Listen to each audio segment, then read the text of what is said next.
Hello guys, welcome back to another episode of PCs and EVs. Today we're going to be building another gaming computer that I'm going to be selling. What we've got for the case for that computer, we're going to use the Antec Dark Fleet DF700 Flux. It's a great chassis, I've worked with it many times. It's got 3 pre-installed front RGB fans, as well as a really great look to it. As for the motherboard for this system, we are going 12th gen, so we're going to be using the ASRock Z690 Pro RS DDR4 compatible motherboard, which leads me right into the memory, which we're going to be doing 16 gigs of DDR4 3600 megahertz. It is Alloy Owl RGB. It's a black kit of memory. It'll look pretty sleek with this. Kind of going for a muted black theme with this. As for the processor, like I said, we're going 12th gen. I managed to score a pretty decent deal, open box, on an Intel i5 12600K, and we'll be using that today.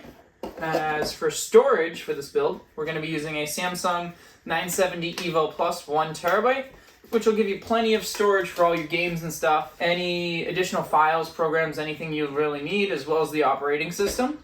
Honestly, I feel like it's the sweet spot for storage for a boot drive. Technically, you could do a small boot drive and then a larger hard drive to go along with it, but that's not really what I like to do. I'd rather just have one larger drive to begin with, and that way you don't have to worry about where did I download this to, where did I save it, blah, blah, blah, blah, blah. As for the power supply for this, we've got an EVGA 850 watt GT unit, which is 80 plus gold rated. It is fully modular, as you can see by this wad of cables. Thankfully, we won't have to use all of them due to its fully modular nature. For a cooler for that 12600K, we're going to be using a Thermalright Peerless Assassin PA120. I've used this cooler many a time on the channel, and many a time in my builds, and I absolutely love it. Now, I did buy them before they came with the LGA 1700 mounting brackets, so I have had to purchase those separately. I did end up picking that up on AliExpress. I think that was like $7, and the cooler itself is like $40, so it's a really, really, really great deal. As for the graphics card today, star of the show, as always, we've got the PowerColor RX 6900 XT Ultimate, which basically, before they refreshed them and did the 6950 XT, this was the best 6900 XT that you really could get. And I've had it sitting around a while. I've been meaning to do a build with it, but I just haven't had the chance. Yeah, so we're going to get everything unboxed and start assembling, and I'll take you guys along for the ride. So first thing I'm going to do, I'm going to take a majority of the components out of the boxes, then we'll take you through an installation overview of each of the components themselves. ASRock with their Z690 boards has decided to add zip ties to their foam packaging, so you can't actually very easily take that off and open that up, so we'll do that off camera in a minute. In the meantime, I am going to unbox the 12600K, the cooler with mounting hardware that I'll need, the memory, stuff like that. I've been actually absolutely enamored with 12th gen. It's been a great price to performance choice and a decent, what I'd call a return to form for Intel. Their recent offerings like 11th gen were overpriced. I'd say that probably 10th gen was decent. 11th gen seemed overpriced at launch, at least. I know later on in life they've gotten some significant discounts, but just early on, which was when I was looking at it, it was just super overpriced compared to AMD's offerings at the time. I haven't seen this graphics card in a while, so it's quite a chunky one, if I do remember correctly. We're going to get that unboxed for you guys right now. Yep, that is a chunky graphics card. Definitely a 3-slot card, as well as triple 8-pin power. Thing looks great though. I'm going to have a great time using it, especially with that 850 watt power supply. And I don't know if I had stated this earlier, but I went with 16 gigabytes of RAM because honestly, I do offer upgrades to all my customers who are purchasing, and I feel like it's a great beginning ground for a computer. You don't need more than 16 gigs of RAM really for gaming nowadays if you're not also going to be doing like content creation such as streaming or video editing with the computer. And for people like that, I expect to have a discussion with them and have them purchase the upgraded amount of memory, which I can just add into the remaining 2 slots. Then, like I said before, we're going with a 12600K because I honestly feel like that's kind of the sweet spot with a 6900 XT. It's not overkill like a 12700K is. Well, actually, realistically, a 12900K is the super overkill part. But a 12700K is still pretty overkill if you're just using it for gaming and even some light content creation because this is still a 10-core, 16-threaded part because it's got the 4 efficiency cores, the 6 high-performance cores. The efficiency cores are not hyper-threaded, but the performance cores are. So it's a really, really, really good value for around 250 bucks, let alone the 200 bucks I got mine for.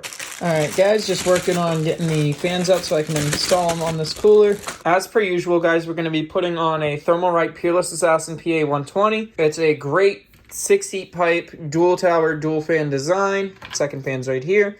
And it's just one of my favorite coolers for the value. It's only about 40 bucks after you get the LGA 1700 mounting kit. And for that price, it really can't be beat. You can't fit a liquid cooler in at that price. You can't do a whole bunch of that stuff. It's very quiet. It's very capable of cooling a 12600K. And it's one of my favorite picks of all time. Just went to install the motherboard and realized I hadn't put the I/O shield in, so I'm going to have to grab that and I'll install that. And yes, by install the motherboard, I just mean screw it down and plug in all the cables and all that fun stuff. All right, now the motherboard is in. Time to plug in some cables. I think after that, we'll probably do the graphics card, and then we should be just about done.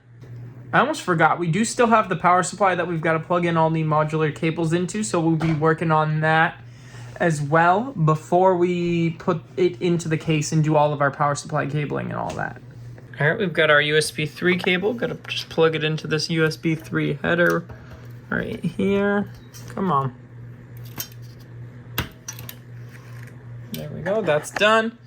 Next up, we've got some cables that need to go in at the bottom here. This one is the front panel audio, so we'll try and do that real quick. All right, so for what we've got going in today, we obviously will need a motherboard 24 pin, 2 CPU pins, and it looks like 3 GPU PCIe 8 pins. And as for the case, only got 1 SATA power plug that we need, so we'll just have to find those and put those cables from this bundle in the power supply, get the power supply installed, and plug everything in. All right, fine, guys, over at Zach's Tech Turf's community Discord. Yes, the cable clumps are growing on me. Yes, custom sleeved cables are growing on me. I think this thing's looking pretty great. I can't wait to get it fired up and get this graphics card thrown in there. Oh, that is a beefy graphics card. Man, that looks nice. Can't wait to get it plugged in and get it powered up so you guys can see how amazing this system's gonna look. I love the way that these sleeved cables look on the graphics card. I'm not gonna lie. It looks so good. This thing looks great. Time to power her up. Last time I had this on, I set the card to just straight up white. This thing looks so good. I am very envious of the ease of maintenance that this kind of system will have compared to mine, because obviously I have a dual SLI water-cooled build, and when I want to upgrade in like a year, it's going to be a pain in the butt to tear down and reassemble. But this thing looks amazing, and it should game spectacularly. We're going to wrap up the coverage on this one, and we're going to take a look at that trade-in one we got next. So in this next segment, we're going to be swapping the processor on our Corsair system that we just did a video on a couple of days ago. Customer wants the processor changed and everything so that we can sell it to him, and we'll be getting a trade-in as well. Yeah, so the customer did want me to swap out this 12700K for a 12900K, and so we're just going to show that off now. I've just removed the cooler, wiped the thermal paste off the old chip, and actually I made a mistake and I reinstalled the cooler on the old processor because I'm tired and just woke up for the day. So to remove a CPU from LGA 1700 sockets, you push that lever down and lift it up. Then you lift up that one there, and then you just grab the sides of it and lift straight up. And then we've got our 12700K right here. Just gonna set that down and grab our new 12900K and reverse the process and get this one installed for him. And this is on that this is on that all Corsair PC that I had built. So you lower that down, and then you just lower the lever there. Now that is installed, and we just got to reinstall the cooler, boot it up, and make sure it's working all right. All right, guys, so we just sold the all Corsair gaming PC. We just got a trade-in as well. We'll be detailing that in a moment. Now, the cable management on this trade-in isn't the best, which isn't the end of the world. I can fix that and everything. It's supposed to have a 1TB NVMe, a 3080 Ti, a 10900K, 32 gigs of RAM, and that same Corsair liquid cooler that I keep using. Let's fire it up and see how it looks. And it is indeed a 10900K with 32 gigs of RAM and that super light up ARGB cooler. I might end up swapping the case, though this one does not look that bad. And you guys should see this one up for sale soon. Well, that was quite the adventurous video. Next time for PC content, we're going to be building a new $4,000 server. And as for more electric vehicle content, we're going to be going over my cost of charging, as well as the installation of my home charger, that is. As always, guys, make sure you like, comment, subscribe, and hit that notification icon. I do post pretty much every other day at this point at 11 a.m. And if you guys have any content you guys would like to see, whether it be PC or electric vehicles, let me know, and I'll try my best to make that happen.